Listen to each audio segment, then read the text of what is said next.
So kung i-consider yung result ng survey, slim yung chance na makalusot dito, sir?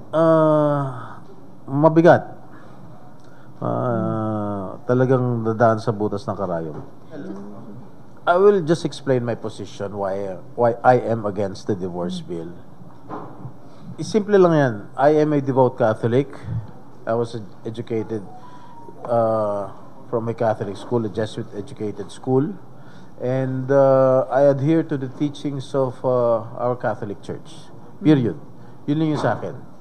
At the reason why I also am against divorce is that pwede naman mag-annulment. Kaya lang marami nagrereklamo, mahal-mahal magpa-annulment, mahal-mahal.